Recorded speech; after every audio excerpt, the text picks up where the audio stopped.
Hello guys, and today we're going to be looking at the 72 by Uncharted Supply Co. Now, from what I can see on their website, they sell the initial kit, part of the initial kit, the outside of the initial kit, a hat, some clothes, the water bottle, the bag, multiples of the bag, a significant number of multiples of the bag, and different parts of it. And they also sell more hats, more clothes, these gloves which they're convinced are made by Gotham himself, Gavin gear, which is just a bunch of random stuff. I mean, it's not even theirs, actually. I went to this website and it's actually these guys', so they're selling. I mean, I'm sure they have license over selling these products, but as far as what they actually make, it doesn't appear to be that much. But let's go on with the promo video that they showed so that we can see that. Hey everybody, I'm Christian with Uncharted Supply Company. We have a lot of questions every day about what's in the 72, what makes... I'm going to skip a bit here because there's a lot of rambling, but you get the point. 600D tarpaulin. So this is extremely durable, extremely waterproof material that this 72 is made out of. We call this the shell. You know, you see a lot of survival kits that are bright red that say emergency supplies on them. Well, guess what? If you're in a sea of 5,000 people fighting over food and supplies, you don't want a backpack that says emergency supplies in here. I kind of think he's trying to get at the Grey Man concept, and that's what he's trying to say here, but I don't think he can directly say that because due to the audience that they're marketing towards, the people who knew or would know what a Grey Man is probably wouldn't be purchasing this backpack. And it just kind of made me question, like, who is this supposed to be? Because I know this is going to be one of those kits that people just chuck in a closet and then never touch again, and they don't go through it, and they don't put water in it, for instance. He talked earlier about how he had a bottle of water in there, and they didn't fill up with water. And I was saying, like, they don't have any other source of water in there, and that's literally one of the most important things you can have. You become an inadvertent target. Because of that, we made a nice heathered gray, looks great, blends in a crowd, and doesn't make you an inadvertent target. That said, we did a few things. The logo on here is hyper reflective. If you're wandering around at night, it adds visibility if a car light hits you or something. I get wanting to be everyone's cup of tea, and I think that's the main fault of this bag, is that it is trying to be everyone's cup of tea, because you can't be a Grey Man and then a city bag and then a military bag and all these other bags, and they're trying to be that bag, but people need specific things for those specific circumstances, and by trying to they're giving people bits and pieces of all these situations, and like, oh, if you get in this situation, you'll have this, and you'll have this, and you'll have this, but all of the other, 8 to 10 items that you probably need, you won't have. So it's trying to, it fails in the basics to have good basics, because I'd rather have strong basic survival elements and weaker specific elements than I would have strong specific elements and little to no basic survival elements, and we'll see that as we get into the core of the bag. Be easier seen, you're safer. If you're easier seen, you're safer, but you just talked about Grey Manning, just talked about fitting into an environment, so why would you then go on to say being seen therefore is safer? It's the opposite. It's the opposite of what you just said! On the side here, we've got a waterproof pocket and zipper. It's a really big compartment here. It can fit a bunch of documents, smartphone, tablets, cables, whatever you want to put in there. Super easy access, super fast. On this side is your water bottle holder. The water bottle actually ships inside here. I'll pull that out in a second. But once you get it, fill it up with water, put a couple drops of chlorine in there. It's about 2 drops for every liter or quart of water that you put in. Just a reminder. And put it right here. You've got some attachment points on this side, just very versatile if you want to hook anything on here or hang this thing up or whatever you need. And then on the back, we've got a sternum strap with an emergency whistle built in. Now, this thing is louder than you think. So you've got a nice little way to get some attention there. You've got hip straps, which should carry most of the weight of this thing. By the way, this thing only weighs 11.5 pounds. Everybody thinks it's 30, 40 pounds. It's super light. It's unbelievable. Hip straps will carry most of the weight, and these hip straps also feature waterproof pockets that are big enough to carry the largest iPhones and Samsungs. Dude, you got like a GPS in there? No. You got like a ham radio? No. But dude, we got side pockets where you can put your Samsung phone in there. Yeah. As you unzip this, we did a couple things. We put some reminders in here before you dig in. air, shelter, water, food. So people always think the first thing they need is food and water. False. The first thing you need is air. There's a rule of threes that people talk about. So 3 minutes without oxygen, you're gone. 3 hours without shelter in extreme situations, you're not going to last. 3 days without water and 3 weeks without food. So the first thing you should do is make sure you can breathe, find shelter, and then worry about water and food. You know, unless I'm like underwater, I don't think about breathing. Shelter, yeah, you covered that one and you go into that in depth. Food and water you're significantly lacking in. You only have that 1 gallon water bottle and then a few plastic bits in there. Food you're severely underestimating, and you're also forgetting one, which is 3 seconds without blood. That references to if you ever get a limb blown off, so you have kits so that it will stop, and the blood flow. Tourniquet, there you go. Tourniquet. Someone was gonna kill me if I didn't remember that. Yep. Now, the first thing that comes to my mind when I saw this bag was it reminds me heavily of the bug out roll. Now, I know people have done sort of flipping out things before, but I think it's also important to notice the difference that we see between something like the bug out roll and this bag. We see sort of, I mean, the bug out roll costs $150, which is about half the price of this bag. So that's something to keep in mind. But I think it's interesting on sort of the way, the size of it, the customizability of it, and as well sort of what it contains. In fairness, nothing is contained in a bug out roll, but I guess we'll have to see what's in here. This is what we call the insert. So no more digging through your backpack for one piece, having things piled in there and not knowing where they are. The insert protects, it's got a hard plastic shell to it, organizes, and just gets you to your stuff faster. The first thing we did is we printed color-coordinated graphics on the outside. This will get you through everything from how to stay warm, to how to start a fire, to how to fix a broken bone, and how to signal help. You know, a lot of times you get a little field manual in a backpack. The pages get wet, they rip out. It's not a great solution. So he talks about the field manuals and stuff. Here's my field manuals. We got current one and older one. This is older one. This is actually from 1964, I believe. So it's Korean War era. It's got everything you need in there. It's got way more than you got on the side of your roll, and it's that big. There's my thumb for scale. And then I got this one, which is a newer one, which is a manual which can get wet. And oh, look at all that. All that stuff in there. This one can get wet. This is newer, so that's why I keep it, but I like this one as well. And I would probably never change either of these for the stickers on the side of a bag. This way everything's right here. You get to it quickly. On the back side, we have extra backpack straps. This is great because if you're out with somebody and you're lost and you need to carry extra supplies, one of you guys can carry this and one of you can fill the backpack up with whatever you need. So a really effective way to double your carrying capacity right away. I kind of like the idea of having a secondary bag, but I'd rather have sort of the smaller, you can get ones from Target for like $5 and just you can flip out into a backpack. I'd rather have one of those than have my whole central inventory of things listed around one sort of plasticky sheet. All right, let's open this thing up. So what we have here is the inside of the 72. Before we get into the pockets, I'll talk about the water bottle.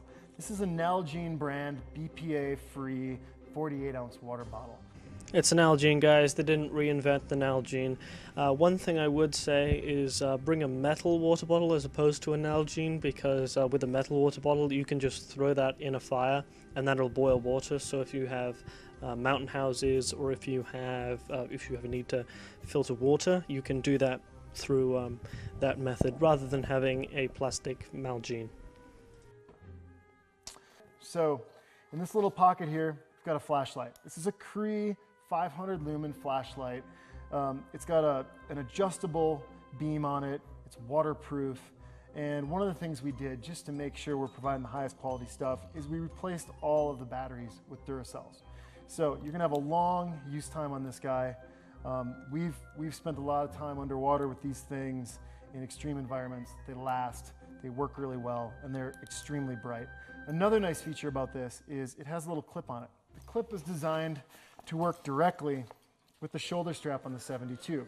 So you just weave this under, pull the clip on, and now you've got hands-free light operation. Something to note about this method that they've mentioned is no matter what you do, pretty much, the flashlight's always going to be positioned downwards, so it's always going to be looking down, as opposed to, say, if you get a head torch, then where you look is where the light is going.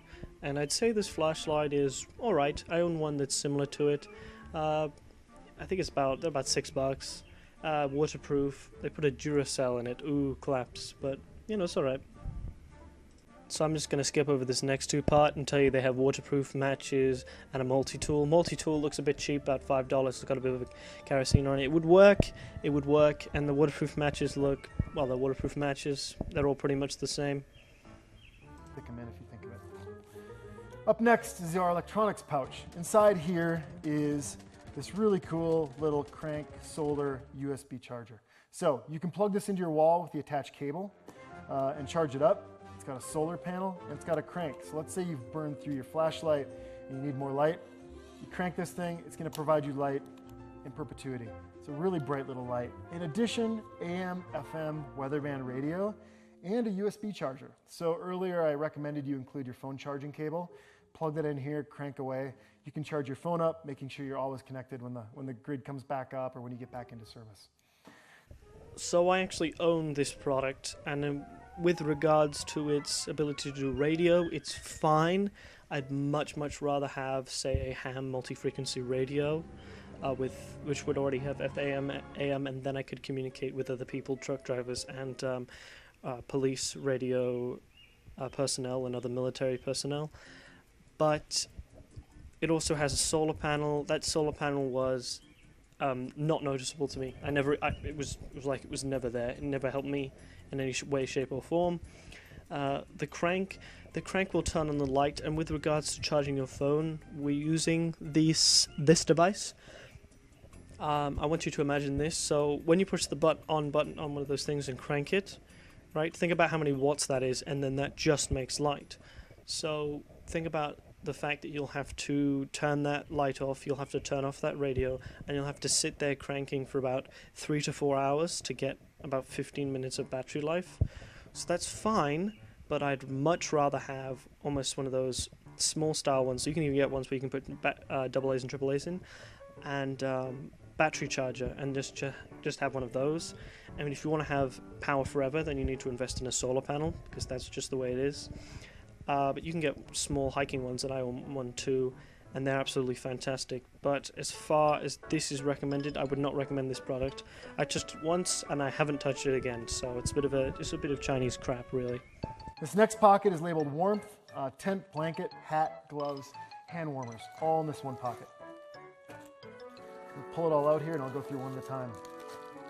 So the first thing I'll talk about is our beanie. We get a lot of feedback on this. People are like, why'd you put a palm on this thing? This is survival. Well, if you're in a wet environment, you need to start a fire, you need some dry kindling to get it going. This beanie is a perfect solution for that. It's not wrong to include a beanie, because if you were in a cold environment, then you'd need a beanie. But the point is that if you probably got into that environment, I should hope that you have the necessary clothes anyway. Like, I'd hope you would have gloves, and I hope you would have a hat. And with regards to cutting off part of the beanie and burning it, you could do that with any article of clothing if you wanted to. This is supposed to be a survival kit. Surely I should have like fat wood or, small parts of fire starters or something. I shouldn't have to cut off parts of my clothes and burn them. I can do that. I don't need a beanie to burn my clothes. We've upgraded our gloves from when we started building the 72. I've actually got an old pair right here. Originally we included these gloves. These are great leather work gloves, time tested. If you're digging holes, if you're in the heat, if you're grabbing something hot, these work great. Where they didn't work so great was in cold, wet environments. Your hands would get cold, you'd lose dexterity. It just wasn't a great solution in those environments. So we've been searching for a better solution, and we've found one. These are acrylic thermal knit liner gloves. Don't let all those buzzwords get to you, because those are just gardening gloves. They're just waterproof gardening gloves. At the end of the day, they're just neon yellow waterproof gardening gloves. It's good to have gloves, and I'd say they're alright. I'd rather have a different pair of gloves. Those are alright, but don't try to use all this polycarbonatic language. It's gardening gloves. it's a if you want to attract a good audience, you say, or at least you want to attract my audience, you say it's a half decent pair of gloves. They'll work with you, they'll be with you. That's the kind of language you use. You don't use, and if you see the individual stitches between them, you'll find that they're... No, it's literally a pair of gardening gloves. A Mylar blanket. You know, this technology, while it's kind of everywhere, this was developed by NASA. This is a really amazing little piece to have no matter where you go. The thing about these is they're literally just a massive tinfoil bag. They cost like $3. They're the thinnest thing in the world. And, I mean, yeah, you can use them, but I would use them as well as, say, moss or something else to help keep with insulation. Absolutely. We've got a Mylar tent. Same technology, except this is a big triangular tent. Very easy to string up, pull the cord out, tie between two trees. It's going to provide protection from wind and rain and direct heat back at you. If you're in a really cold environment, simply just pile a bunch of leaves and brush around it, create a little nest, and you've got a nice waterproof shelter that can last a really long time. It seems silly, but this is a big time game changer when push comes to shove. You know, I actually know what those Molly tents are like, but I'm kind of interested to see the size and dimensions of that one. It would have been very interesting to see them have a model of one or have one set up, and I kind of wish they did do that. All right, that's the warmth pocket. Next, we'll get into first aid. As I mentioned earlier, first aid is red. It coincides with the red directions on the outside, just to give you a clearer path to it when adrenaline's pumping, and you may not be thinking as clearly as you want to.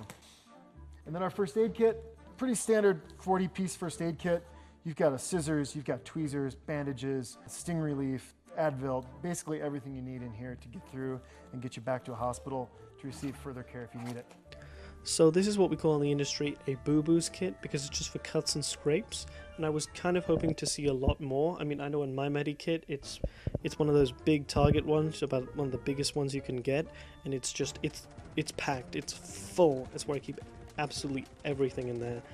And you know, you want a bigger first aid kit than 40-piece, I'll tell you that much. I mean, I've never been hurt while doing anything.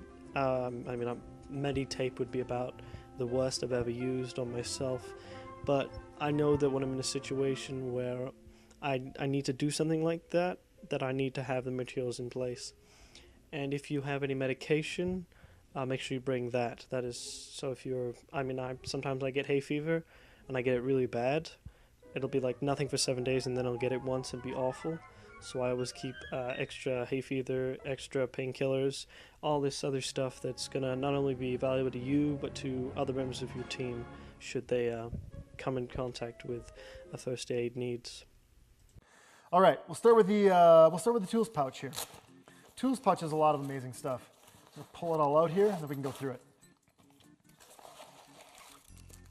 First up, duct tape.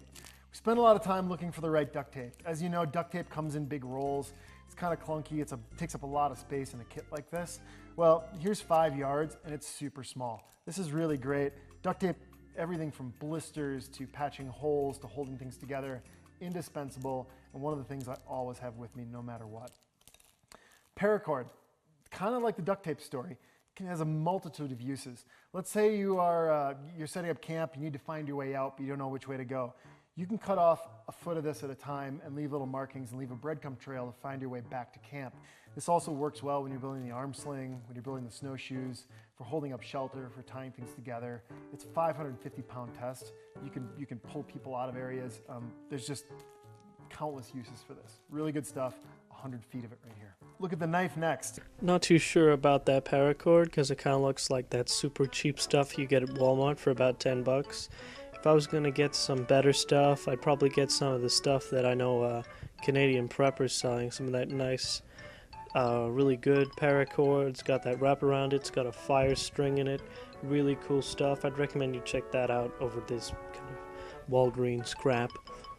This knife is great. It's not going to fail you. It's one single piece of steel. It's got a nice paracord handle, giving you even more paracord to work with. It's got a perforated edge as well as a razor edge. It's very simple. It's very usable. It's not a butterfly. It's not a foldable. It's not going to snap on you and break off. I'd say that's not the greatest knife in the world, but as far as knives go, that's all right. I'd say that's probably about a 4 4.5 out of 10 kind of knife, so slightly below average what I would carry. But again, I have to kind of go back to the price of about $350 and say that to get a really, really good knife is going to cost you $60, and that's going to put a big hole in the rest of their budget. So, I don't know, take it as you will. I'd get a better knife. I'd get a SOG knife or a spider knife if you have. Sky's the limit. The other thing we've upgraded in the kit since we started shipping is our shovel. So I'd say with regards to shovels in survival situations, unless you know you're going to be in an environment like a snow environment where you can pile snow on top of things, if you're carrying a pack of this size, shovel's not worth it. Shovel's just not worth it.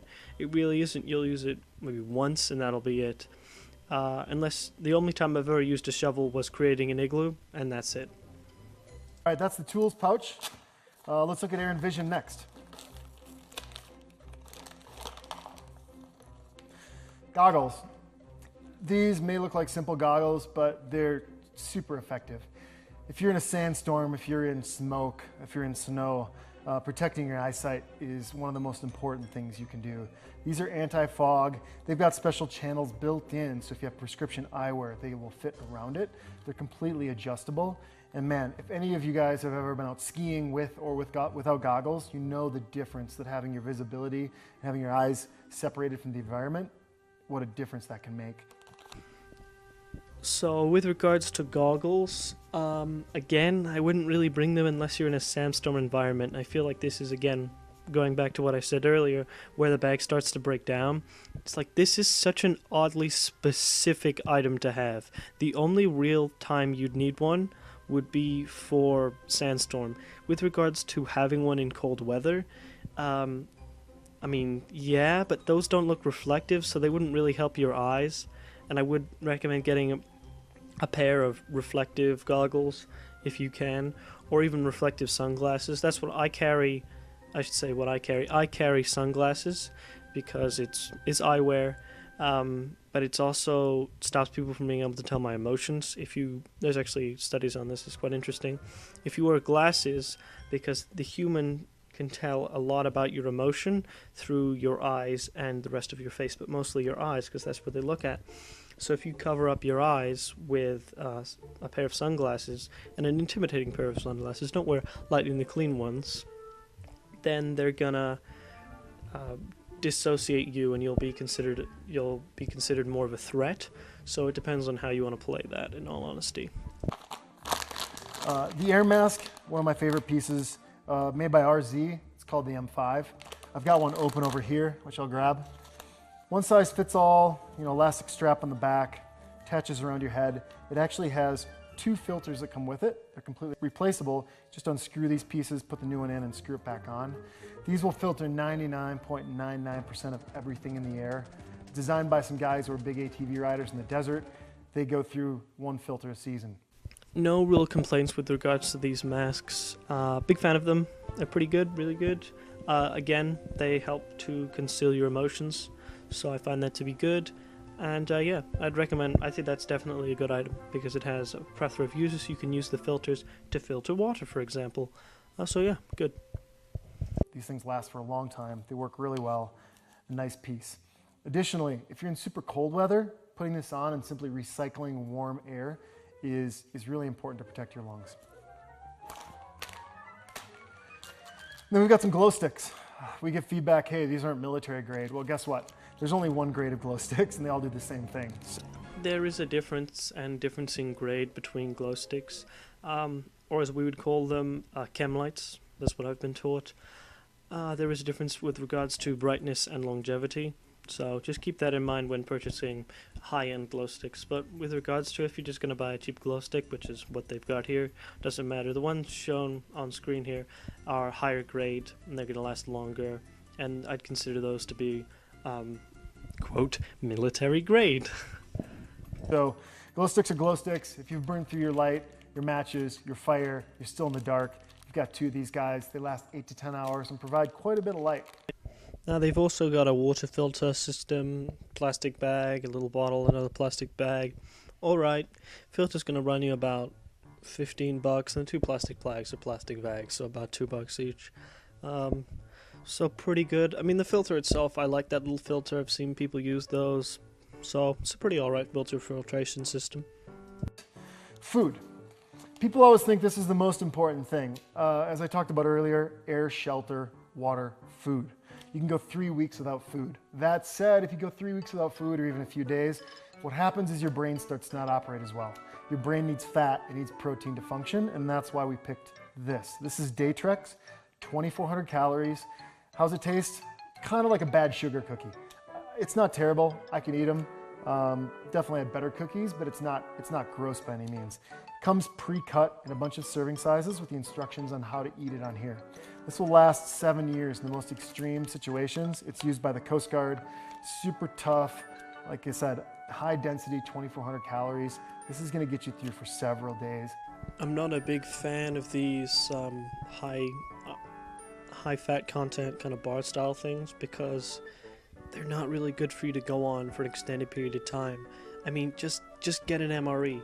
MREs, you know, we joke about them being dumb, but they are far better than just gnawing on endless hardness, because that's all those are. So I'd recommend you get just 2 MREs and throw them in this kit, because that is MREs maybe MREs, but I'd rather have an MRE. I'd rather have MRE raisins than one of those things. So that's it for the end of the bag. As far as the overall rating of the bag, for $320, I think that if I had to give this to someone who was not very experienced but had a little bit of cash lying around, I'd say I'd chuck it at them. I'd say I'd give them an MRE. I'd throw in a Bic lighter like he says in the video. I'd maybe chuck in some iodine tablets in there, and I'd switch out the medical kit and give them some, you know, a tourniquet or something like that. And the bag is alright. Overall, I'd probably give this kit 6 out of 10. I'd say it's above average, certainly as far as kits go. But yeah, I think that this kit would require just a little bit more love before you put it out in the field. It's alright. I might be purchasing it myself in the future and trying it out. I think that would be really cool. Go ahead and give me a like or give me a comment if you'd be interested in me purchasing this kit and giving me a little bit of a review, because then we could see sort of an overarching effect of that. Well, thank you very much. Have a nice day.